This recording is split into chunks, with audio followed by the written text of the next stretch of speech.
Listen, be clear on what your strategy is impacting. Whether you violent, non-violent, we ain't telling nobody what the fuck to do. Be clear about that. Because there's been a lot of bullshit circulating online. And I speak plainly. I ain't scared of nail, motherfucker. That's the police or a motherfucker in these streets that differ with my tactics. So let me tell you something. Do not let these motherfuckers divide us. We ain't gonna always see eye to eye. But goddamn it, we need to learn how to have family conversations. We ain't gonna always see eye to eye, but we better grow the fuck up and learn how to have grown folks conversations. And when we walk out in this motherfucker, we better be on one page.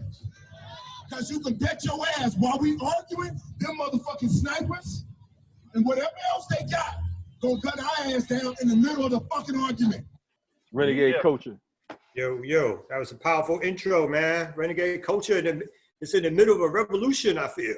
Yes, that was our brother Turha Ak over in the West Coast, over in Oakland. Long-time comrade, been putting in that work. So when you say there's no leadership in the streets, that right there is proof positive that, on the contrary, what they say out down south, we out here. You know what I mean? We out here. You know what I'm saying? Yeah, so man. Get it twisted. I feel like we in week 2 of like mass protests. They said this is the longest extended protest in more cities. I think now it's over 80 to 90 cities since the murder of Dr. Martin Luther King.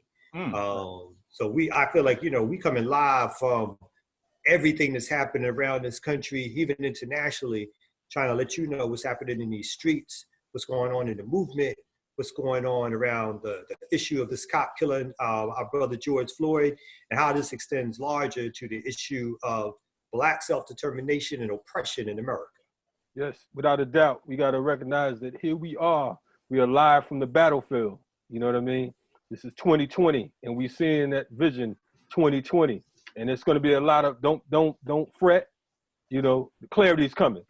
Mm-hmm. You know what I mean? A lot of folks are looking at the ashes, they're looking at the rubble, and they're like, man, it's confusion. But in the mortal words of Chairman Fred Hampton, it's terrible, but it's fine. You know what I mean?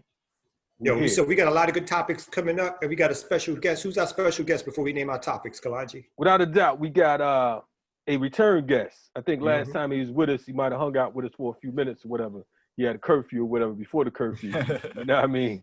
But he's made a comeback. In fact, his group, their emblem, their colors is the same as that George Clooney wife beater that Knocker's wearing right now. Black and yellow.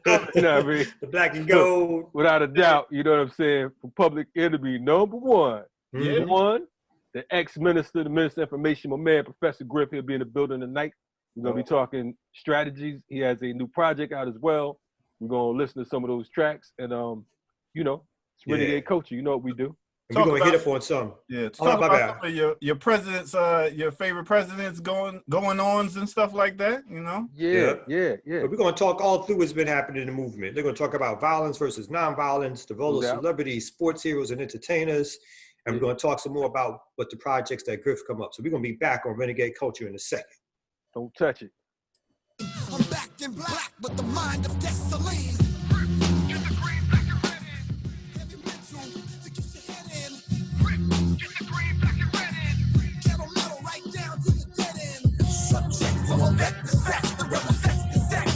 Enemy mind show.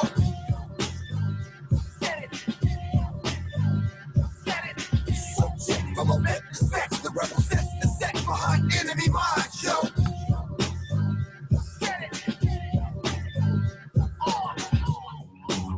What it do? Renegade Culture. We're in the building. You know what I mean? We're in the building. We're in one of those buildings that ain't burning right now. You know what I mean? Shout out to the flame igniters out there. You know what I mean? It looked like the 4th of July out here. You know what I mean? You got police precincts, police cars. Right. You got police ass on fire. You know what I mean? It's a beautiful day in the neighborhood. I went out today. I went up today and I sprayed my house black owned. Like, can y'all Black skip owned? this? Black owned. Okay. Nah, I said black owned. Can y'all skip this? Yeah. Then they saw you out there like this motherfucker ain't black. That nigga racist. Oh! He like Sean King out there spray painting. They was was talking gonna about go- you and shit. I was They gonna said go easy Sean on King you. out here spray painting the goddamn wall. Oh, I said, that's my brother Kamal. He with us. Please do Kamal's like, I not, was born black. I'll die black. like, please do not mess with my beauty. Anyway, we got besides the Arab guy with the black and yellow Gotham City wife beater on, we got my man Professor Griff in the building. What's happening, Griff? What's up, Griff? What up, Griff? Yo, Kamal, that's a serious library you got there, bro. You know what I'm saying? Yeah. Yeah. You see what Kalanji's behind. He ain't got no books in his house. You know he don't read. You know he don't read, so you know. Hey. If it ain't on the pamphlet side. Stop playing. You know we got books up there. Oh, there you man. go. He got the one book he got ghost written for him. Mom's got a nice little library upstairs. Where your mom's got that library for you. She's like, my baby wrote that book. Anyway, yo, Griff, man, you gotta definitely look over our co-hosts here. You know, they kind of slow and everything, but we gonna have them on the right side of history today. Nah, I respect the two brothers, man, to your left and to your right, man. It's a beautiful thing because the mere fact, man, that they brave enough to have a show called Renegade and they on here when they need to be on here saying what they saying is enough for me, bro, because there's a lot of cowards out here hiding behind their computers, man, for real. It's a whole lot, man. And when you see them in public, they mute. Right. They So don't even know what you're talking about. Let's jump into it. Like Griff, so you've been checking out what's been going on, I'm sure. You got like an analysis for us about what you're seeing happening in the streets post the killing of George Floyd? I think real brief analysis from my vantage point, from my observation, is the fact that we already know that the succession of murders starting way back then, leading up to the ones that young people can readily identify with because it's in their face and there's no excuses and there's no escaping it. You can't say you didn't know because it met you on TikTok, it met you on Snapchat, it met you wherever you are, on IG, it met you on Facebook, it met you on the internet, it met you through your friend telling you, showing you, it met you wherever you are. You understand what I'm saying? And you couldn't turn a blind eye in the deaf ear because if you ignored one, the other one had to hit you. And by the time you seen the third one, I'm talking about Ahmaud Arbery. They didn't know about Breonna Taylor. That's right. Breonna Taylor came in through the left ear, and then, but by the time they saw with their own two eyes this brother George Floyd being murdered right in front of everybody, it's like, damn. And I think everybody at the same time succinctly got angry and pissed off all at the same time. And then at that point, it was no stopping the bum rush, man. It was like, yo, when is the protest? If it's not if there's not one schedule, we gonna make one wherever we are. And to be honest with you, I have to admit, and I know Kalanji not gonna like this statement, I have to admit, I was shocked to see Becky out there with her little white fists in the air. Saying fucking tear gas and shit, buckling over coughing. I was shocked, man. I'm like, yo, Becky Asaflat is actually out here, man. Like, you know, doing the day. Turning it up, turning things over, burning buildings. Particularly, I mean, I know it's not all white anarchists, right? I don't want to give that kind of bad thing, but the anarchists in particular, let's just say, they've been playing their role as far as I'm concerned. Yeah, so the agent provocateurs on the white side, Antifa and the rest of them were definitely out there. They're the ones. But wait a minute, you calling them agent provocateurs? I like them. What's wrong with them? What's wrong with the anarchists? They trying to take over the movement. I mean, they're not trying to take over the movement now. They're doing their role. They hijacking it. They hijacked it. Yeah. How you see that? How y'all see that? They were the one burning shit down and breaking windows and smashing shit. What's wrong with burning shit down? And but the news blamed it on black people. Yeah. That's the news gonna blame everything on black people. Yeah, that's we don't not the want point. that though. We don't want that. We want our message to at least get across. So let's get into this conversation.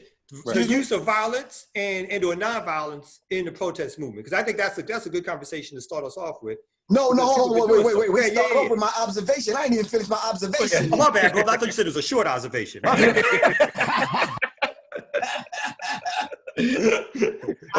going to be an hour. To the point where it swelled to the point where it was global. Yeah. And then Kalanji's man, T.I. and Killer Mike came on and pissed me off totally.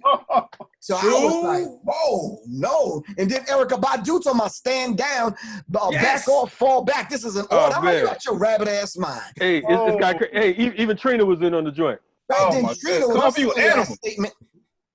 Then Wiz Khalifa. Lil Wayne, and there's a bunch of them, man. Yeah, it's like, wow. Yeah. All trying to protect. It feels like they're all trying to protect their dough. I mean, that's what it feels like. It feels like they're siding with the white folks, the higher ups, the corporations, and they on that strength to get off the street. It's going to get handled. You can't blame everybody. It's a bad apple. They on that. Some of them are on that string. Some of them don't know what they're talking about. But some of them are purposely siding with, I feel like, the political elite and the corporations and stuff. Right. They're siding with the people that's the face of it. Them Negroes don't run nothing. Keisha Lance, top, bottom, sideways, whatever the fuck she is, she don't run nothing. Absolutely nothing. These Negroes are the face of Atlanta. Talk about just go home. Why would you want to destroy our city? You have to tell me what part of the city is ours. Exactly. You don't own a goddamn shoestring factory and you talking about our city. Stop that. Anyway. We sick, boss. Yeah, exactly. Yeah. Don't burn down the plantation because we on the plantation. But check it. But the shit about that, and we talked about that earlier, how these motherfuckers always scream revolution. You know what I'm saying? But they don't want what come with revolution. You know what I mean? Your buildings are the least of your worries. You know what I mean? With these brothers and sisters who've been murdered consistently for the last 500 years. Hold on, I'm getting a curfew alert. Hold on, man. I just got one too. I'm getting a curfew alert. Now, that was another thing. We got this curfew because of the smashing up of windows and all this stuff. Whoa. Tell Kamal that. That's not why you got the curfew. Yeah, they blaming us, and now as soon as they see us on first of all, it ain't strictly white folks out there like breaking in. Mr. When I saw Lenox Mall, Mr. Franklin, I saw some of my peoples, Mr. Franklin, trying to get up in there. Mr. Franklin, because it's the agent provocateurs that set it up. But listen, the agent provocateurs weren't getting arrested. I got video footage to show you how the police let them through to protect them. I got video footage that none of them were getting arrested. You say none of the who was getting arrested? The white provocateurs. The white people. There's a lot of white people I saw. No, I'm talking about the agent provocateurs. Well, this is going to be agent. I mean, if you separating out from basically the cops or the undercover cops or the stupid people, that's one thing. But what I'm suggesting is, I think there's a role that folks play when it comes to taking on police precincts and taking on police cars and showing that when you kill a black person, that it's not going to be the same thing as usual. We do some regular marching in on the streets. We go off, we wait for the justice system to do its job, and then it comes back and says, oh, they innocent, and then we all supposed to calm down and pray together and all that kind of shit. Yeah. I think what's happening now is a little different because folks took to the streets and they've stayed in the streets longer than they have, again, we mentioned this in the intro, than any time since the King assassination. People have been out on the streets, and that has involved rebellious activity. And so I applaud rebellious activity. Right. Let me jump in real quick because of the fact that I think that it's two different things. And I think both of you are talking about the same damn thing from different sides. Yeah. You understand what I'm saying? We agree that there are white folks that have always been on some shit where they're going to defend, they're going to fight for what's right, so on and so forth. You know what I mean? Those are the folks who have some type of empathy, whatever. But we also agree that there's always been agent provocateurs, white and black, throughout this motherfucker. And they're filling the streets and they're trying to direct the narrative of what's going on. The problem we have right now is, for the first time, and Deruba and I was talking about this, the first time in the history of our movements, we've allowed white folks to kind of take reign of what's going on. Normally, them motherfuckers would follow what we're talking about doing. When we're dealing with black-led struggles, and we recognize that many of them may not be out there specifically for George Floyd. Matter of fact, we wasn't out there specifically for George Floyd. We was out there because of the fact that we are against fucking white supremacy, imperialism, and all that shit. But at the same time, we recognize that some of these other motherfuckers, they want to burn the system down. And if we talk about revolution, that shit gonna have to come down one way or another. So if a motherfucker burning some shit over here, we gonna be accused of every goddamn thing anyway. You know what I mean? They'll have the motherfucker on camera. they'll have a white couple on camera burning that shit up, and they'll be like, "That's Professor Griff and They'll get the names wrong on purpose. yeah, they'll you know, they'll fucking give you a suntan and shit just to get them up with a suntan just to look like you.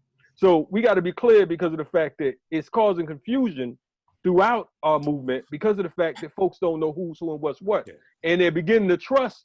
And I was talking to Griff a few days ago about a certain motherfucker who's been out here inciting shit, acting like he's the new coming to Khaled, but really he's a wannabe fucking DJ. You understand what I'm saying? That's based off of what we've seen in his history. You understand what I'm saying? So we got to be careful about whose face is at the front of this shit, black or white. You know what I mean? Well, the other part with that is that because there aren't, one thing we are lacking is recognizable organizations on a national level to jump in front, right? Because we've brought into this leaderless revolution thing. We brought into this thing about letting young people lead, and not to say that young people shouldn't be a part of it and haven't always been a part of it in a revolution, but when you got like people who are leading and they're young and they're not well read, then that's a recipe for disaster because anything's gonna come out their mouth. And when you have organizations that are national, when you got organizations that are not well built in the community. They may be well built on college campuses. They may be well built with liberal foundations. They may be well built in some other places like liberal media, but they are not well known in the hood and with black folks to lead. I'm the saying younger and older organizations. I'm saying not only what you're talking about, it's motherfuckers, it's older organizations that are not well read. You understand?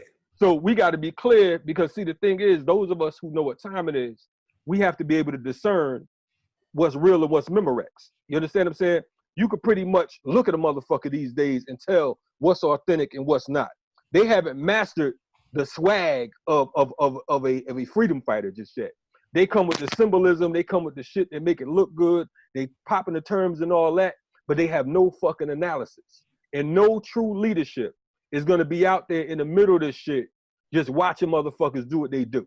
You understand what I'm saying? They're gonna at least document, snatch a motherfucker up or something.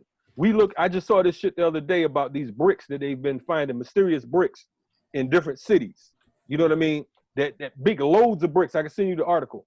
Big loads of bricks next to glass buildings and shit, where you know goddamn well the police, the state supplied these rallies and protests with these fucking bricks. Where the fuck do you get a brick to throw in downtown Philadelphia?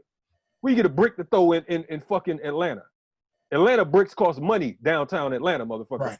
Right. Motherfuckers ain't walking around bricks in their backpack. Right. Well, the white boy was filmed, Kamal. The white boy was filmed, Agent Provocateur, was filmed walking through the crowd, handing out $20 bills for young brothers to go snatch up bricks and everything else to throw at the cops. Yeah, but that's an Agent Provocateur. I'm not saying that's not. But I don't know why you got it twisted like I was talking about somebody else. I'm talking about the white boys who was busting the windows and doing all the physical damage. You understand what I'm saying? What they would do then, they would see the damage, burn the police cars and do all this kind of stuff, and then they would disappear. And then who would get blamed and arrested for it? Black people. Yeah. Well, I'm just saying I'm not seeing everything that I'm seeing some different shit happening too. I'm seeing some black folks and white folks doing stuff which I don't think is bad, which I don't think hurts the movement, right? That's different from Agent Provocateur shit, right? I don't think every act of destruction of property is bad for our movement. Me personally, I'm just not advocating the destruction of property and throwing bricks at police cars, yada, yada, yada, yada, yada. Yeah. Right? So I'm not saying no shit on it. Saying so much. So I'm just saying ain't nothing wrong with it. I'm just saying I'm not wrong. Hey, Griff, this motherfucker must have forgot what the fuck you've been through in the 90s. Griff, he's like, look, motherfucker, they had me in an electric chair. No, he's the first Death Row logo before Suge Knight. But yo, I get what Kamal's saying in a way. If it was just blacks, it would probably just be a peaceful protest, and it needed to be more than just a peaceful protest. So those people that came in with the violence made it escalate and be like, "Oh, we got to do something." I want to be clear. It's not, and it's not just white folks. Okay. Black folks, we will rebel. We have a history of rebelling in the United States against oppression. And right, and this stuff is part of our legacy also. So that's what I'm just saying. I want to be clear. I think folks have been rebelling, right?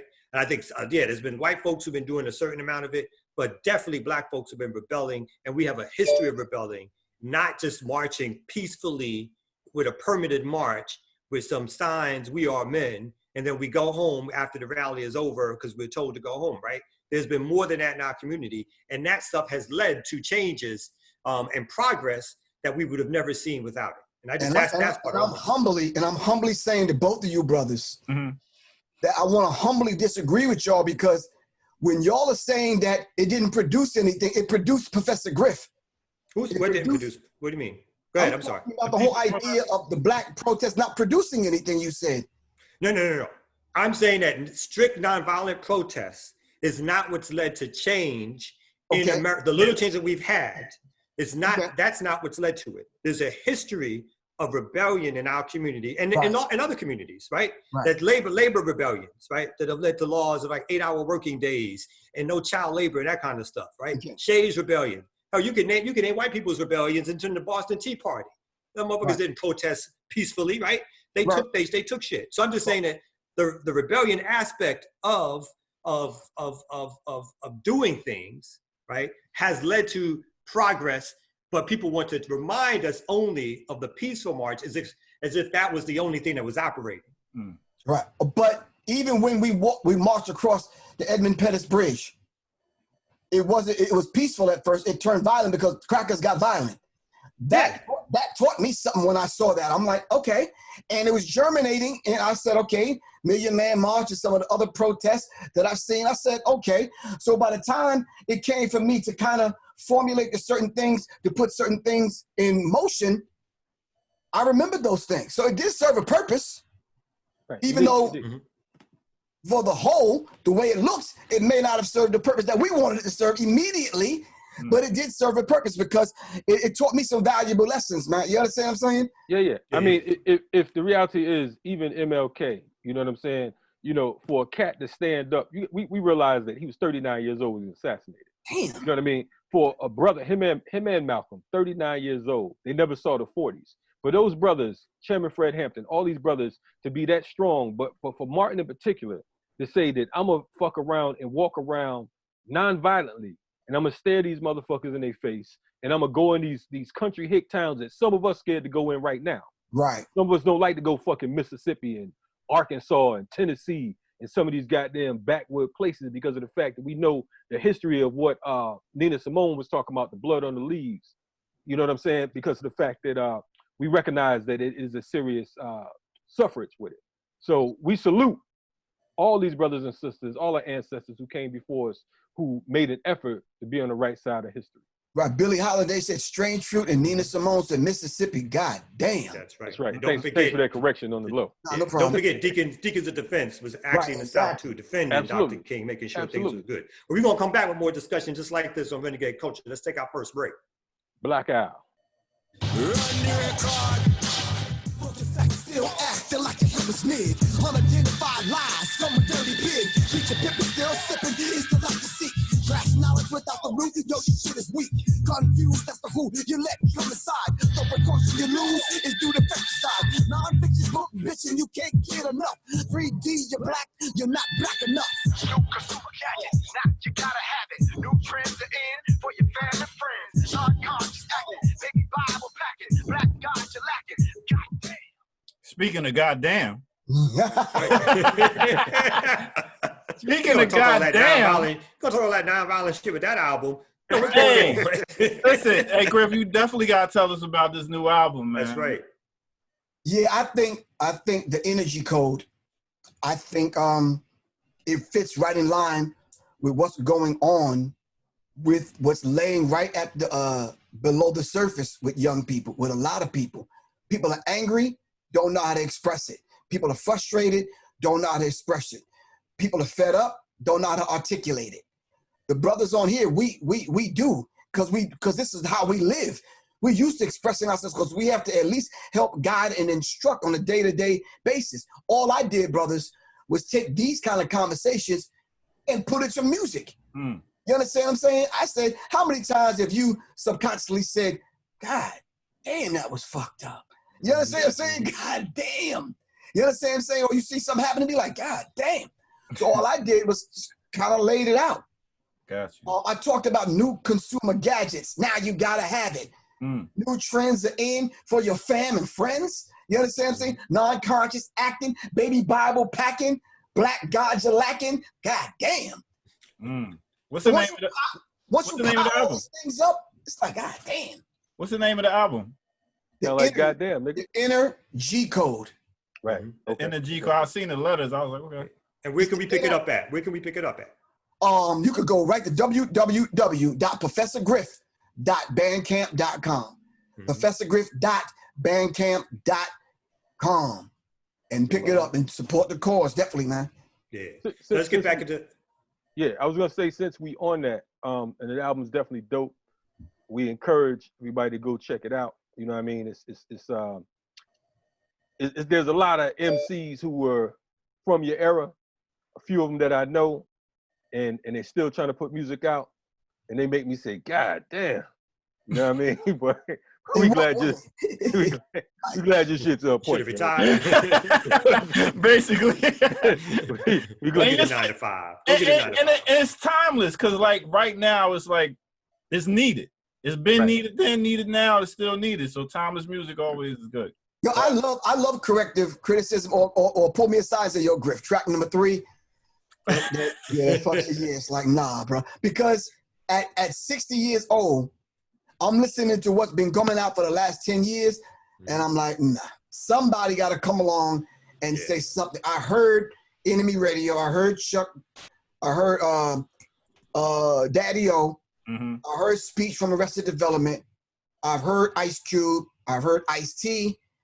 I'm talking about my peers, the ones I came up with. I've heard everybody's album. I'm like, all right. But I'm waiting for that. Where's the fire? Yeah, where's the fire? Yeah, I'm waiting for that punch in the chest. Like, where's that at? Like, you understand what I'm saying? So the first track, Baptized, I rip a new mud hole in the goddamn churchianity. You understand what I'm saying? Just like I'm setting that record straight first. And then the second track, Information, which y'all should have the video to. It's on YouTube. You could play it. But it's information. I'm like, we need information. Yeah. Information is power. We need information. So I laid that out. And then I came back with the third track called Fucked. Because if we don't take heed to what's going on globally now, I mean, this thing that's going on in the street, these protests in 50 states now, is going on globally now. Paris is on fire. China been on fire. Greece is on fire. It's going down in Russia and a few other places. And definitely in Africa because of this. They're tired of seeing this go down the way it's going down. America got lip service in her foreign policy, but don't know how to take care of her own at home. Right. You understand what I'm saying? And people are tired of it on a global level. So I said, well, let me put something in the mix musically that people could say, okay, I got that message, Griff. You understand what I'm saying? I know exactly what you're saying. So let me ask you, Griff, because I mean, this brings up something we hit on a little earlier. But do you think part of the reason, like celebrities, you know, hip hop artists who get these celebrities and all that kind of stuff, sports heroes even, all over the place in their message, it felt like there was a more disciplined message back in your day, even with Stop the Violence and so many folks who was hitting hard on radical Black militant politics, that these days we don't have that. And these artists are out here trying to act like they from the streets and all that kind of stuff, but they all over the place with their messages. Exactly. You have to figure, between the four of us, can we come to a general consensus on when was the last conscious, positive project that was out? And we're not shitting on anybody's project. We're just saying, well, what was that last project? Now, keep in mind, this is 2020. So what project was that? Kendrick Lamar, J. Cole, Pussy Black and Patron? And that wasn't even conscious. Wait, you said Pussy and Patron?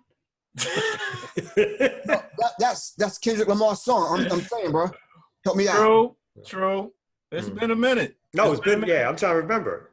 Okay, see, we can't even remember. I can't remember, not since the 90s. There should be a theme song or music as the backdrop to what's going on today. Me and my little cousin, Leah Marie, who's 19 years old, got together and did the song on the album called Bleed, Don't Shoot. And at the end, I did a musical libation. And I called the names of all of those that fell victim to police brutality, man. Mm-hmm. Who you know is doing that? I did that to educate my my cousin, who's 19 and had no clue. I'm like, this is happening on your watch, little one. You understand what I'm saying? I'm like, come on.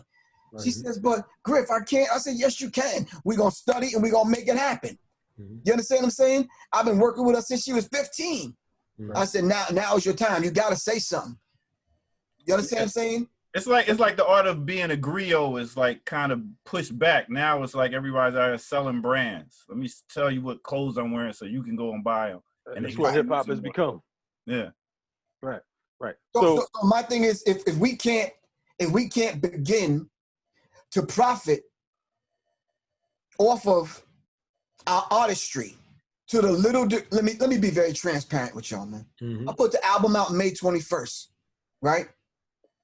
I put out at least, maybe 4 stacks to get it done over a period of time. I'm talking about videos, studio, mastering, and all of this kind of stuff. I made $1,000, man. That's it. It's hard to get people to say, okay, it's on Bandcamp, like ProfessorGriff.bandcamp.com, go support it. They click on there and see, oh man, I gotta pay $2 for the single. I gotta pay $2. Oh man, it's like, huh? It's like, come on, man. Yeah. You think? I mean, you mentioned this earlier too, like with like T.I., Mike, and some other ones. I mean, do you think that's why they kind of like skirting the fence because they don't want to really mess with potentially like their corporate money and all that kind of stuff? I don't want you to say too, but I want you, We really need to know where that money's coming from because there's no amount of money you could pay me to prop me up and put me next to the mayor in a press conference to tell my people to go home. I'm not telling anybody to go home. I'm like, nah, stand your ground. You're not going to tell me, Erykah Badu, tell everybody to stand down. We outgunned. That's an order. Yeah, I saw that. I didn't even see that. I saw Keke Palmer, the little actress. Did y'all see her begging the National Guard? She was going in. She asked the National Guard to walk with her. Yeah, but before that, she was actually saying something. I don't know where the other thing came from. Did you see your man telling everybody to vote? Who that? Which one? Your man, Kalanja. I can't mention his name because I told him. All your friends. Just say all of his friends, not just one of them. All of them. Not Public Enemy. All his friends. Not Chuck D. Oh word. Oh man, come on, man. Not Chuck. Come on, man. Oh no. So Chuck needs to clock around his neck. I want to ask you, bro. Yeah. Vote? Nope. Voting ain't get us in this mess, and voting ain't gonna get us out this mess. You know what I'm saying? Get into this shit. You ain't gonna vote your way out of this. As Dr. Abdul Muhammad would say, you're not voting your way out of this. Wow. But that's what I mean. You got the celebrities come, you got the Obamas, you got the Keisha Lance Bottoms, all telling folks to get out the street and go vote. And that's the way to solve this problem. As if even when Obama was in office, is when Mike Brown kicked off, right? That's when Trayvon Martin was killed. That's how the whole Black Lives Matter theme got started under. And then he passed a Blue Lives Matter law to help protect the cops. And now he's going to come out and try to talk to activists about what we should be doing and not doing. But you know, the beauty right now is the line of demarcation is being drawn in the stand. The line between the people in the state. You have to really identify yourself at this particular point. You have to say something. You got to say, look, this is what side I'm on. But for the artist that's listening, listen, you don't have to fucking say too much. You don't have to get on camera and say it. Just say, even if you say it's a motherfucking shame, say that, opposed to getting your ass on the motherfucking cameras talking crazy and shit, and then everybody looking at you to crucify you. Now you're trying to explain your way out of that shit. And to these other activists who talk forked tongue, you can't be on both sides of the fence, homie. You can't be like, look, fuck such and such, and then the next day you with such and such. You understand what I'm saying? We need accountability right now. And it's high time that motherfuckers know that there are organizers, there are OGs that's been out here for years. Like Kamal was saying, yes, it's great that the youth should speak. It's great that the elders should speak. It's great that the basketball player, everybody should speak. That's great. But know what the fuck you talking about. You know what I mean? My 19-year-old daughter told me a couple days ago, she said, listen, I want to start going hard on the organizing side of things. I want to, build my own collective. You know what I'm saying? And she said she's tired of hearing what all these motherfuckers have to say. I said, damn, well, I know you kind of shy. I said, would you be able to stand up and speak? She said, of course I'll stand up and speak as long as I know what I'm talking about. Mm. You understand what I'm saying? That was the key thing right there. My daughter's shy, but she's confident when it comes to her knowing what the fuck she's talking about, because she knows she don't want to look like a fool, and she don't want us to look like a fool. She can't stand up and be like, I'm Kalanji's daughter, and just vote, motherfucker. Get up out That's of the here. problem with today's organizers, that they don't care about what they know what to say. All they know is that if you stick a camera, they can stick their phones in their faces and rattle on for 45, 50 minutes and keep on running their mouth, hope they hit on something. I saw this one the other day.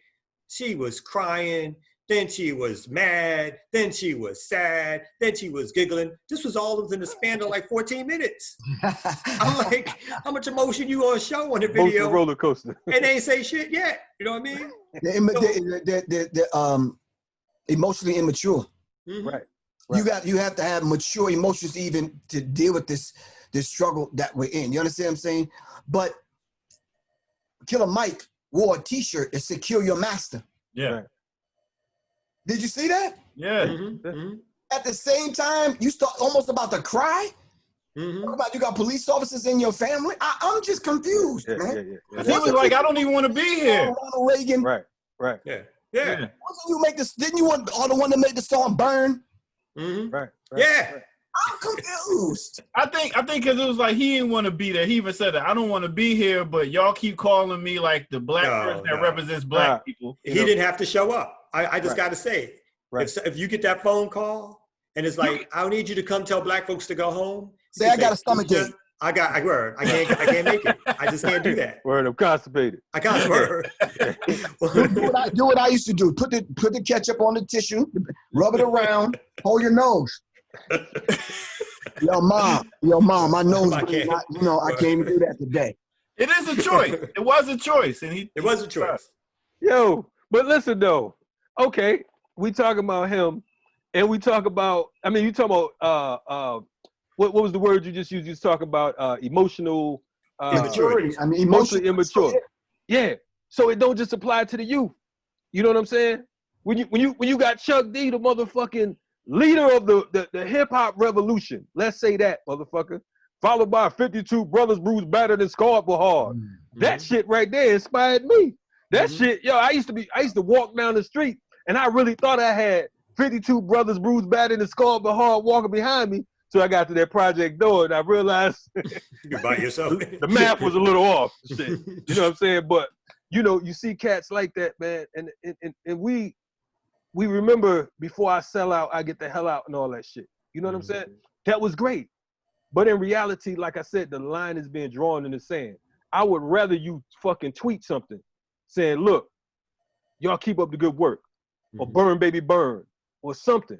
You understand what I'm saying? But all that stop going in the street type shit, fuck out of here with that shit. You understand what I'm saying? My baby's gonna be in the fucking street because it's serious like that. You know what I mean? Let me say something, but Kalanji, on the real, bro, we all know, all four of us that's on here, we all know it's not a question of if, but when they coming. And these motherfuckers are coming. Without a doubt.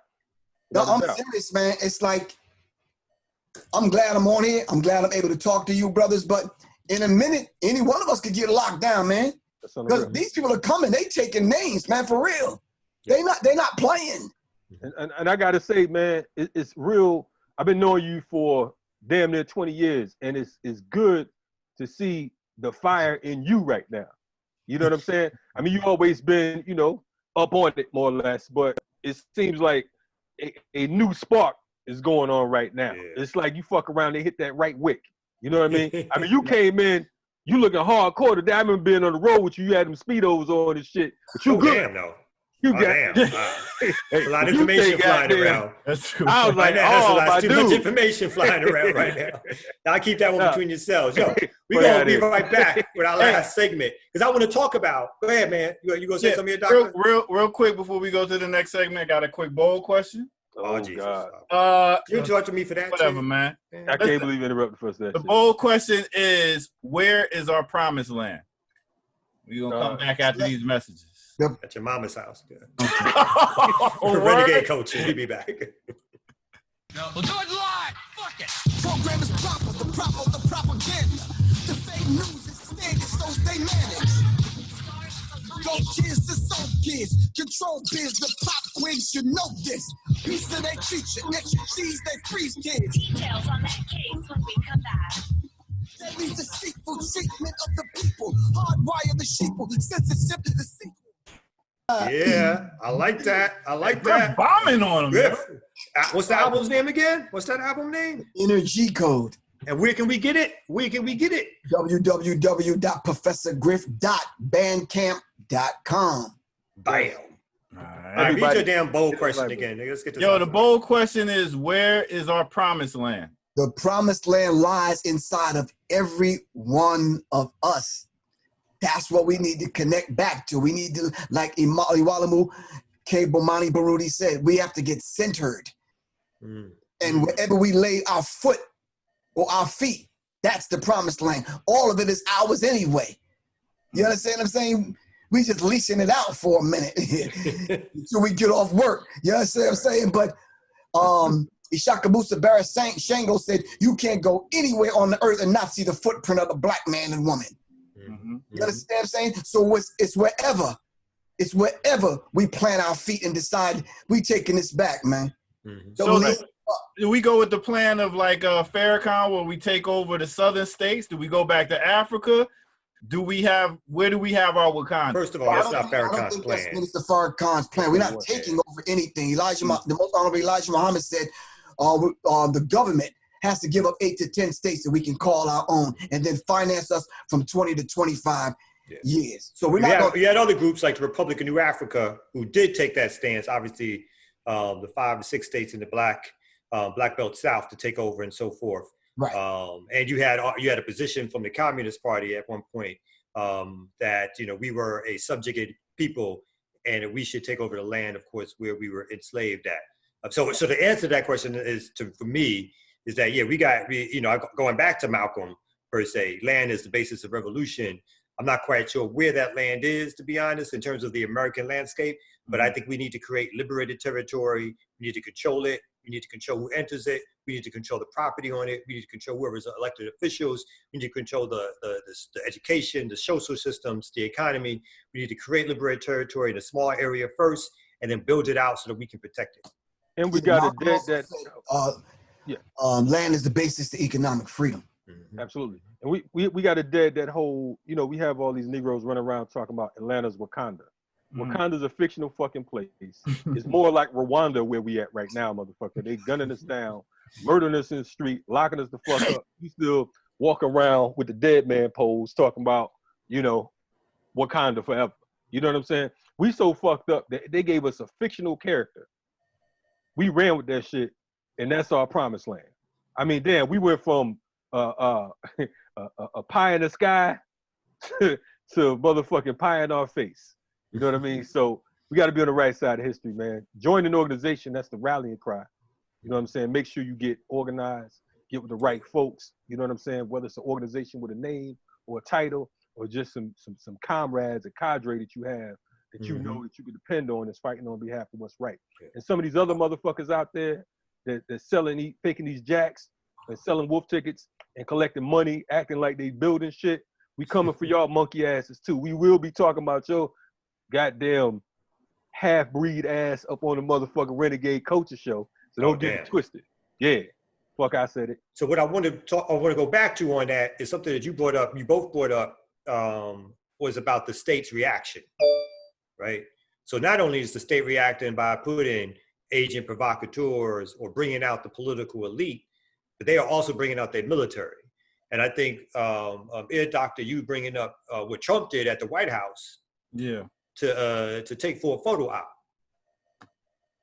Yeah. So I don't know if you. Yeah. So I break it down. He cleared the protesters out in front of the White House with tear gas, military personnel, batons, all so that he could go walk a block down to take a picture of him holding the Bible, which he was holding upside down, of course, because he's an idiot, holding the Bible to show that he was in charge. But basically putting on display the military might, right? The police might and the military might of the American imperialist force. And he went back and implemented the 1807 Insurrection Act. You know what I'm saying? Where he had all of these, where he's declaring the military, like you said, using the military as a personal tool. Sort of like Suzanne Rice a few months ago when Snoop was talking about Gayle King, when she was saying that we got the military behind us. You know what I'm saying? Gayle King had the military behind him, but my man George Floyd, he couldn't even get the motherfuckers in the crowd to get them up off him. You know what I'm saying? I mean, so who is this we talking about? You know what I'm saying? And Susan Rice just came out and blamed the Russians for the protests. Oh, did she? Yeah. Yeah. We confused as hell, man. Yeah. But we're gonna have to fight. But that's what we mean. Like they got. I mean, out here in Atlanta, folks, they brought out military tanks, hardware.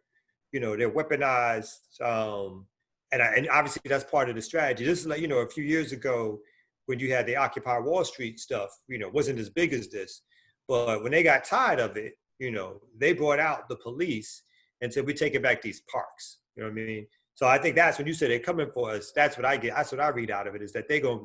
Not only it's a psychological propaganda machine, but I think the type of policing is going to be that much more hardcore, and it's not going to be like a propaganda game. It's going to be like police and military personnel and the National Guard, which again here in Atlanta, Georgia, the governor and Keisha Lance Bottoms agreed to call out on the protesters.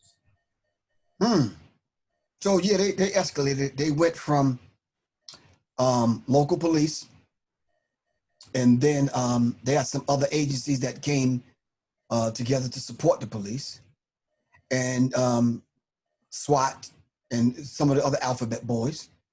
And then at the same time, the agent provocateurs, Antifa, was out there. Then at the same time, then next, if you start looting, we're gonna start shooting. But when he starts seeing pictures of white people looting, I guess he pulled back on that, because none of them got shot. Right. Some of them got knocked the fuck out by some brothers, because the brothers, you see the brother snatching his skateboard out the white boy hand, was smashing the windows. He said, "Look, we're not here for that. Like, what you doing?" Right. You see the other brother that ran up on the white boy had a hammer, knocking the windows out. The brother start feeling like, "Yo, like, what you doing? We're not here for that." Right. You understand? We're trying to get a message across to these people that we're tired, we're not going for. We want them to hear what we have to say, and you downtown destroying shit. All right? So these things were very, very, very obvious and in your face, and 46-1 had to pull back on him shooting the looters. Do you understand what I'm saying? What president says that? You gonna just shoot the people? Right. You understand what I'm saying? So when it gets to the point where the president gives less than a rat's ass about what happens to the people, police don't care about the people, the mayors don't care about the people. That's why Barack Obama had to come on the other night and let people, look, mayors, y'all need to change some of these laws, man. Y'all need to put some serious energy on how the police are training some of their cadets on the training level. Yeah. Chokeholds are illegal. You understand what I'm saying? You can't be just pulling people. Did you see, I'm sure y'all seen the clip of them running up on the black FBI agent, right? Mm-hmm. Yeah. I didn't even see that. It's like, how in the hell? It's like, he says, "Nah, I'm not going anywhere with you, man. So I'm under arrest for what? Like, what did I do?" He said, "Because I think you have a warrant." I think you look like a guy. You look like somebody who have a warrant. Looked at it, handcuffed him, looked at his ID, took the handcuffs off, and let him go because he was an FBI agent. Yeah. I mean, how they handled the 2 college students. I mean, grabbing them up out of the car, tasing them, breaking the window, flattening the tire. Right. Really? For a curfew? Yeah, Curfew they just announced like 2 hours 30 before. minutes ago. Right. Yeah, right. You know what I'm saying? 5 minutes ago, curfew. Yeah. You notice the 2 black officers got kicked off the force. Oh, yeah. Yeah. Big up Keisha for that. Wow. Hey, listen, man. The illest shit about this whole thing, man. I'm honored to see where we are today. I'm glad that we are here. I'm glad that we get to witness this because of the fact that all of our natural lives that we can remember, this has been the song that's been sung. Folks have been talking about days like these. You know what I mean? And like I said earlier, man, folks keep talking about, you know, the whole destruction. Man, when Bob Marley was talking about chant down Babylon, it had to be some rubble and rubbish left. It wasn't just gonna be, oh, chase these crazy bald heads out of town, but don't use no force. You know what I'm saying? Just talk them out. Like, listen, guy, you know, you're wrong. Why don't you just leave? You know what I mean? Some shit had to get knocked the fuck down. But he just sung it in a way that was so cute and so cool and so prophetic that folks just took it and, you know, they drank it from that water. But right now we're on the eve of Armageddon. It's a beautiful time. You know what I'm saying? We said when the whole COVID-19 thing hit and they start talking about the curfews, the motherfuckers lost their mind going to buy all the toilet paper and shit. You know what I'm saying? We said that things would never be the same. Imagine now, we done threw another motherfucking candle on the cake. You know what I mean? We will never see what we saw post, pre 9/11. Pre 2000, 2020. I'm bugging right now. I'm naming all kinds of numbers. You're doing the numerology on this, brother. But yeah. Anyway, back to Knocker's tight ass shirt. And he knew goddamn well we was gonna be zooming. A motherfucking a goddamn belly shirt with a Batman logo on top, nigga. Oh damn! What the fuck is wrong with you, man? Look fat like belly at that. You know what I'm saying? Like, you down with Erica Badu? He fat belly right there. Yeah. It's all good. Glad your Yo, Griff, won't you hit us one more time about the name of that album? Don't talk. Yeah, doctor. Hit us one more time with the name of that album where we can pick it up from. The name of the album is called The Inner G Code. I called it the Inner G Code simply because, you know, all of us got the little G in us, whether it's God or gangster. You understand what I'm saying? Or both. You understand what I'm saying? I just want people to dig deep and pull out whatever's in you that the Creator deposited in you, man. Creator deposited something very unique in each one of us, man. And no two of those things are alike. Your gift is your gift, come on. You understand what I'm saying? The ear doctor. You understand what I'm saying? Even if you put on a wig, you understand what I'm saying? You're starting to look like Kalanji. The Creator deposited something very positive in you that you need to dig deep and go get it. Yeah. All right? And Kalanji already know what his gift is because he said it loud. Every time I hear, he called me riled up. I'm like, bro, you ready for the revolution, brother? You're like, yo, brother, your alarm clock didn't go up, brother. I'm like, bro, slow down, man. Damn, I'm just waking up, man. Can you give me a hello, brother? How are you today? Yo, Griff, man. Vegan bacon, brother. Listen, so early in the morning. Anyway, so I called it the Inner G Code for that purpose, man. I don't know how I ended up with 11 songs on there. Yeah.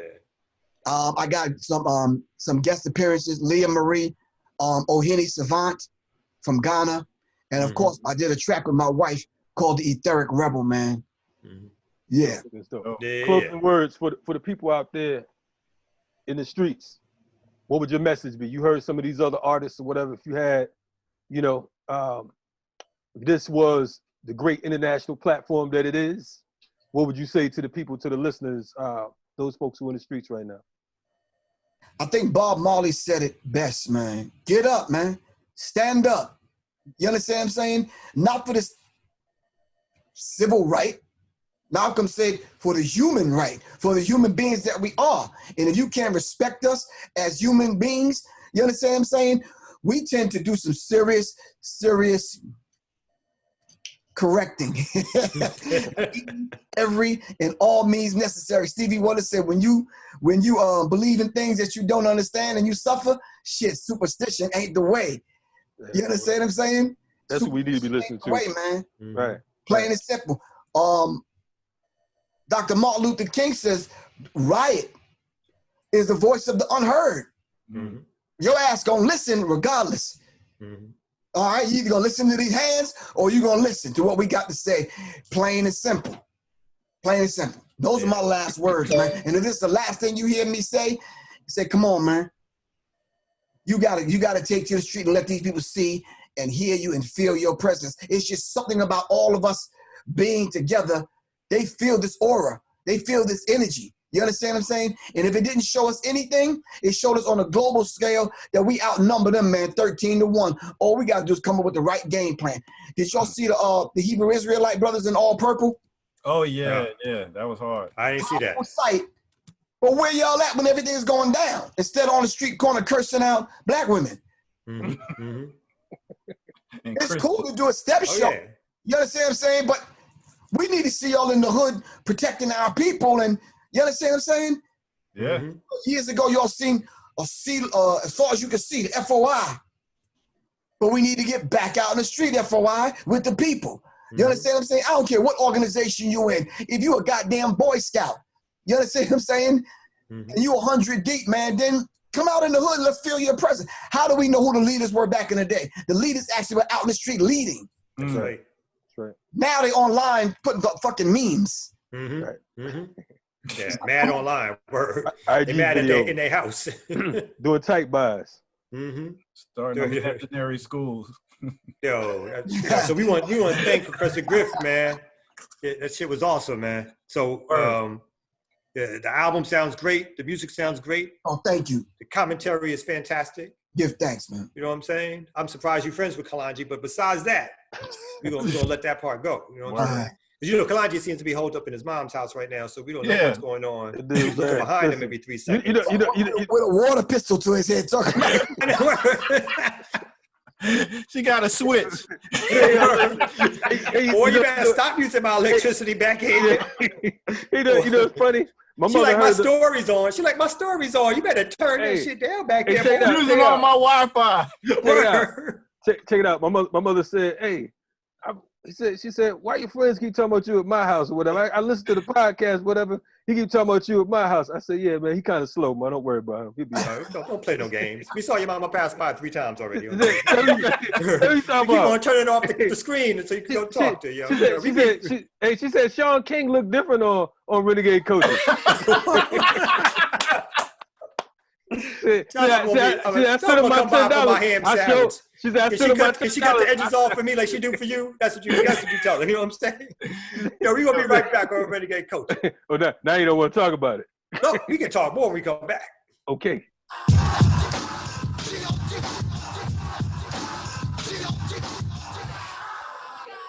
I know that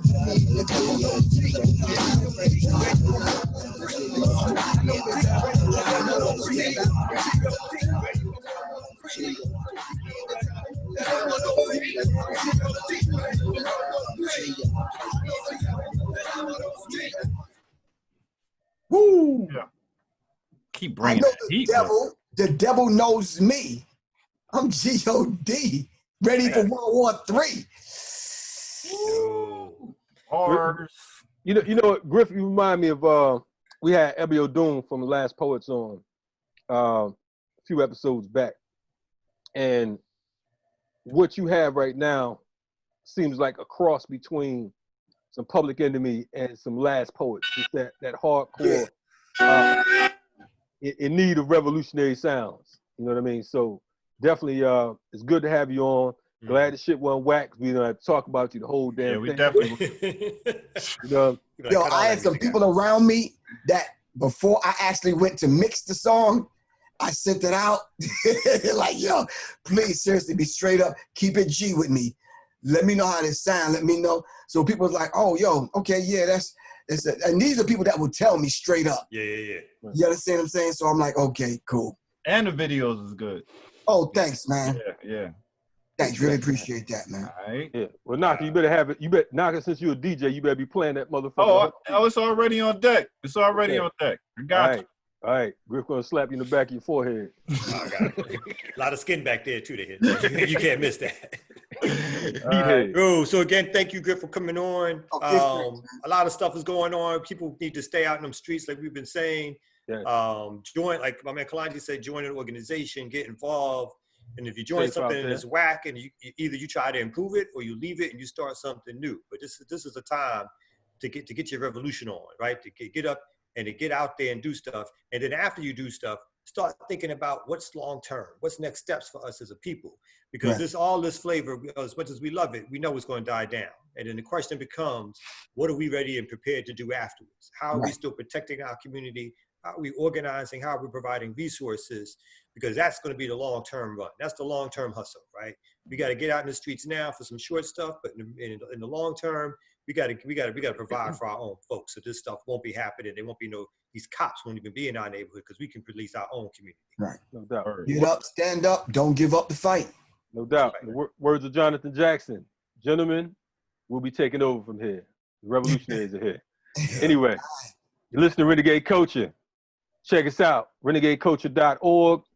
Cop Griff's new album. It's available at www.professorgriff.bandcamp.com. The energy code. No doubt, no doubt. We have a few panel discussions coming up in the next week on June 9th. We have Building the People's Army. Look out for that. That'll be 3 p.m. June 9th. We'll be sending out the Zoom joints. We appreciate y'all listening to us. Definitely cop Griff's new album. We're going to do a donation to get my man Naka a new wife beater. So make sure you look out for that link as well. Renegade Culture, we'll be back at you. We out. Peace. Peace. Renegades. Black out.